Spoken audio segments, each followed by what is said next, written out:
really been... Okay, let's just do it this way. You stated that the basis of our life, of a physical life experience, is freedom.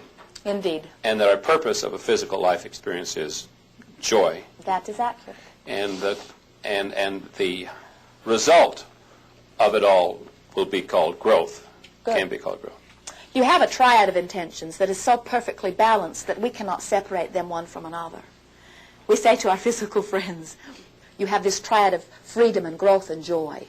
And our physical friends say, we hear you, Abraham, growth, growth, growth. We say, yes, growth, but freedom and growth and joy. And you say, yes, growth, growth, growth.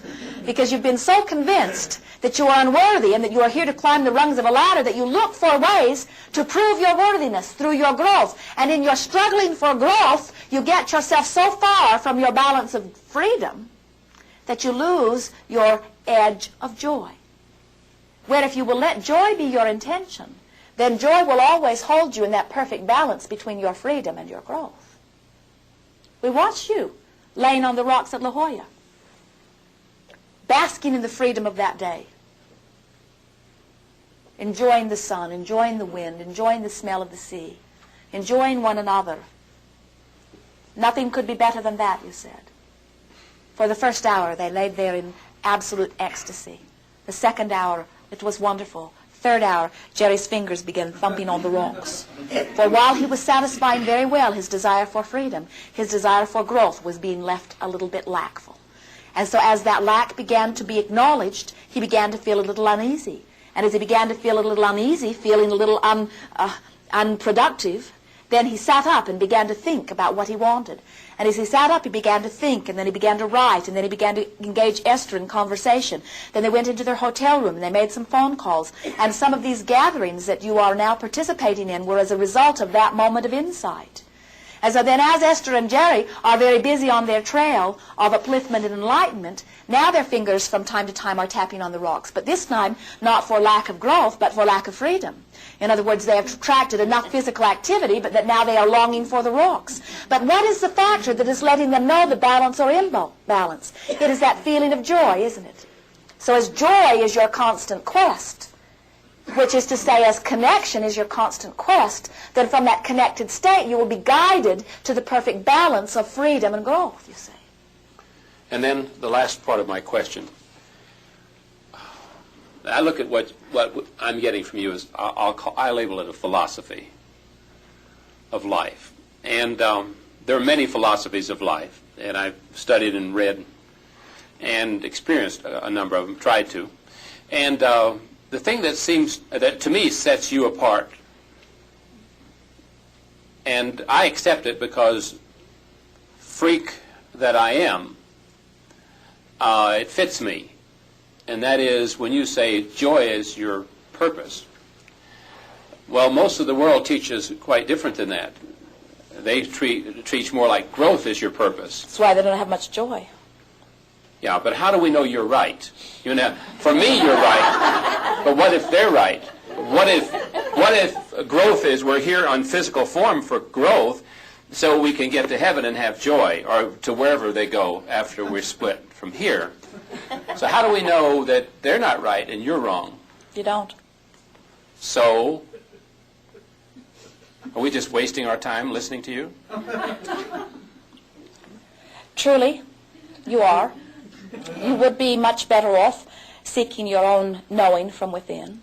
In other words, we would encourage you to trust that which comes forth from within you first and foremost. So why do I keep listening to you? Because you trust what comes forth from us. In other words, what comes forth from us resonates with what is within you. Because I personally have seen freedom as the most important part of my life from the time I was as little as I can remember. Freedom was first, which alienated me from most everyone around me. And then as soon as I felt like I got free from those that I felt had some controls over me, then I really went for joy in a big way. So I'm comfortable with what you say, but I guess I'm wanting to hear from you something that could convince those who aren't comfortable with that, but would like to be. we would encourage you to look around your physical universe and acknowledge that there is not a shred of evidence to the contrary of that which we teach. What do you mean?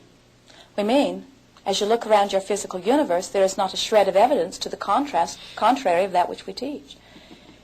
In other words, if you start to notice the correlation between what you're feeling and what you're getting, then you acknowledge that, at least as far as you're concerned, that what we say relative to vibration is accurate relative to your experience. What trips you up is when you try to make your evaluations based upon what you are being given by those outside of you. Mm-hmm. You watch a newscast or an interview, and you are relying on information that has been funneled through their intentions. When you read someone else's statistics, someone else's gathering of facts, what most of you do not understand is that the facts that they have gathered are consistent with the premise with which they began to gather the facts. Right. And so then you just become those who are counting grains of sand. Where when you put it into the dimension of how do I feel about this, you will begin to notice that there is an utter consistency. For example, you will begin to notice that when you are appreciating someone or praising something, that you feel really good. And you will begin to notice without exception that when you are criticizing or blaming or finding fault with something, you feel lack. You feel bad. You will begin to notice a consistency in the way you feel that never wiggles around on you. Your rules wiggle around on you. Your laws wiggle around on you. One religion says this is right, another one says that very same thing is wrong.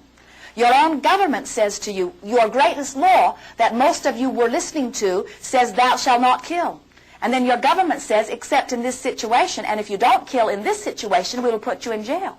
And so you begin to see that all things are wiggling around on you. There is no consistency with which to develop your philosophy of life until you go to the core of your being.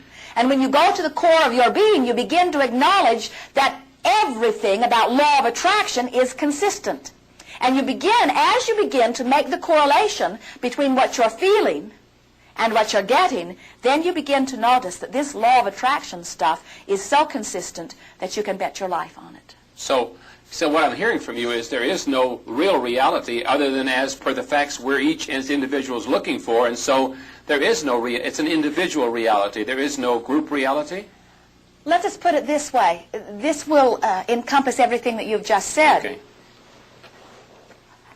Real reality sounds as if something will True. stand still for a minute. Yeah. Nothing, there it went again. We're here, it's gone. We're here, it's gone. We're here, it's gone. You cannot hold yourself in any point in time. We are eternally evolving and moving forward, and so there is not an ending to becoming, you see. When you say reality, right. You sound like you would like to get a still shot right. of it, and let's call this reality, and we say... Something we can count on. What you can count on is that the laws of the universe are consistent. And as you begin to focus upon law of attraction, and you begin to pay attention to the way you feel relative to the way you are flowing energy, you will discover that you can always count on that. And if you are looking for something to count on, we will say in all of the universe, that's the only thing that remains consistent. So your role is to discover your sensitivity to it. If law of attraction abounds, and you'll have to prove that to yourself. That's easy.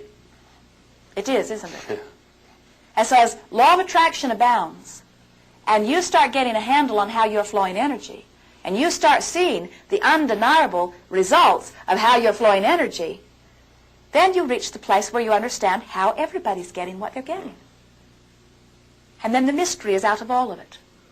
How could God do that to those people? You do not ask that question anymore. Instead, you may say, why would they attract such a thing? Or you may say, did they attract it deliberately, or did they attract it by default? Or you may say, do they even understand that they are attracting it? But at least you will begin to allow it to be their experience. Thank you. And it is very nice that your inner being allows this all to be your experience. That you are truly not puppets on a string. Your inner being knows what you want and keeps reminding you in every moment whether you are close to it or far from it. But your inner being allows you the utter free will. You are so free you can even attract bondage. It's all your choices, you see. Good.